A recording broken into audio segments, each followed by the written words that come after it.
जंगल में अपने पति को ढूंढने गई लड़की के साथ कबीले वालों ने क्या क्या करवाया और कितनी रातें उनके साथ मौज मस्ती की। ये लोग इस जंगल में नीना के पति मैक्स को ढूंढने आए थे। वो पिछले महीने इसी जंगल में आया था मगर आज तक वापस नहीं लौटा था। इसी वजह से नीना एक टीम बनाकर यहाँ आई थी ताकि वो अपने पति को ढूंढ सके। नीना की मदद उसका छोटा भाई विंस और उसका दोस्त जॉन कर रहे थे। जॉन जंगलों की खोजबीन करता रहता था, इसलिए वो यहाँ आने के लिए मान गया था। इसी बीच नीना झाड़ियों में फंसकर गिर जाती है। फिर उठकर वो फिर से आगे बढ़ने लगे। थोड़ा आगे जाकर मजदूरों ने एक बड़ी सी छिपकली पकड़ ली। तारा और मजदूर लोकल आदमी थे। ये लोग उस मकड़ी को पवित्र मानते थे जिसे जॉन ने मार दिया था। मकड़ी के पाप से बचने के लिए लोग पहले छिपकली को मारते हैं और फिर उसके ताज़ा खून को पीते हैं। खून पीने के बाद ये लोग उसका कच्चा मांस भी खाने लगते हैं, जिसे देखकर नीना और विंस हैरान हो गए। जॉन तो जंगल में आता जाता रहता था, इसलिए उसे इनके रिवाजों का पता था। कुछ ही देर बाद सभी लोग समुद्र किनारे पहुंच गए। समुद्र के दूसरी तरफ काला टापू था और नीना का पति उसी टापू पर गया था। जल्दी ही सभी लोग एक बोट में बैठकर टापू की तरफ बढ़ने लगे और कुछ ही देर बाद टापू पर पहुंच जाते हैं। टापू पर आते ही इन्हें पहले कुछ सामान दिखता है और फिर एक लाश नजर आती है। लाश देखकर सभी समझ गए थे कि यहाँ पहले भी कोई आया था। इसी बीच विंस को एक चाकू मिलता है।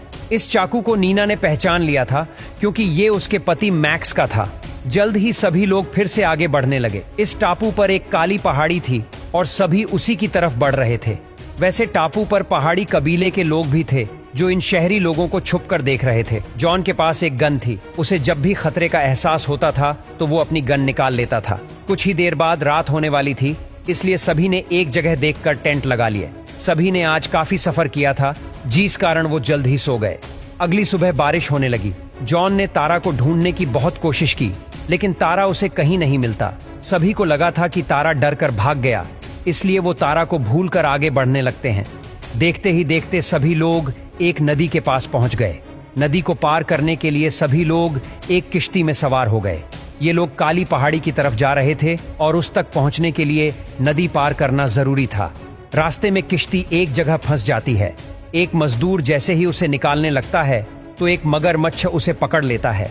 जॉन उसे बचाने की कोशिश तो करता है, लेकिन मगरमच्छ मजदूर को खा जाता है।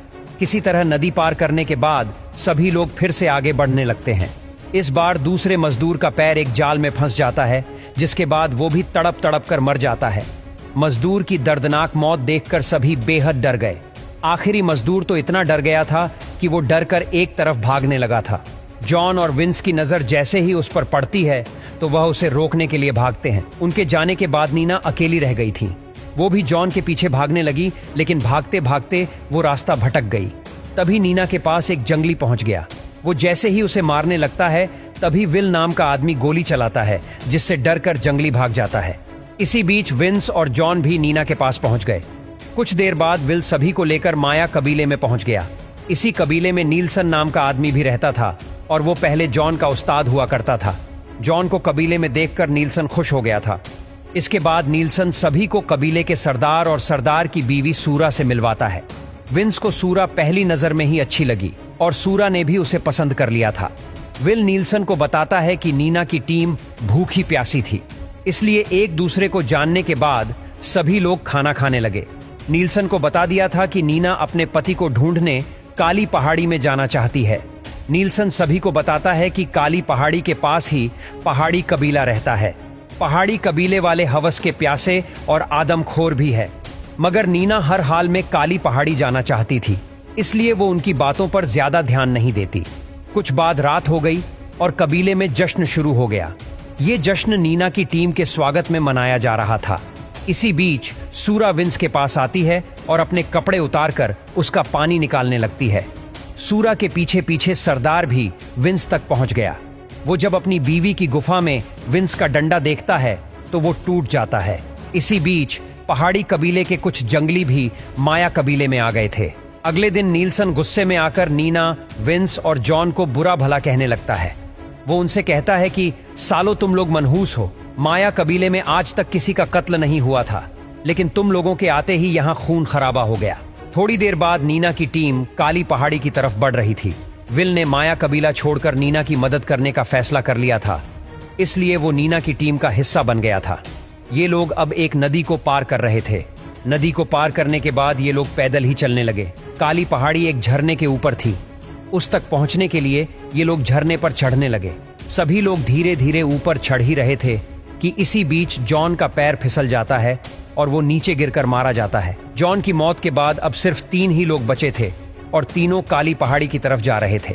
थोड़ी ही देर बाद तीनों काली पहाड़ी में पहुंच जाते हैं। पहाड़ी में आते ही विंस एक मशीन से कुछ ढूंढने लगा। जल्द ही उसे और नीना को पता चल जाता है कि इस पहाड़ी में बहुत सारा सोना छुपा है।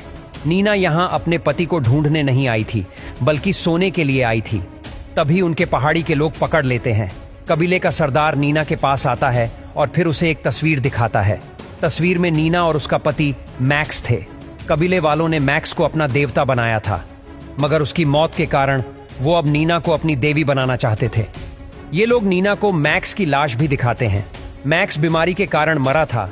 नीना ने रिंग देखकर पहचान लिया था कि ये लाश उसके पति की है। कुछ देर बाद नीना को देवी बनाने की तैयारी होने लगी। सरदार उसे विंस का दिल खाने को कहता है ताकि वो उनकी देवी बन सके।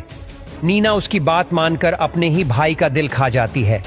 दिल खाते ही वो उस कबीले की देवी बन जाती है, जिसे लोग आदमखोर कबीला कहते थे। इस कबीले के लोग 2 ही काम करते थे। एक काम इंसानों का मांस खाना और दूसरा काम अपना पानी निकालना। नीना को देवी बनाकर ये लोग उसे लकड़ियों से बांध देते हैं ताकि उनकी देवी कहीं भाग ना जाए। कुछ देर बाद जब सभी जंगली सो रहे थे तो एक ठरकी जंगली नीना के पास आता है। वो नीना के हाथ पैर खोलता है। इसके बाद वो जैसे ही उसकी गुफा में डंडा डालने लगा तो नीना को बड़ा मजा आया।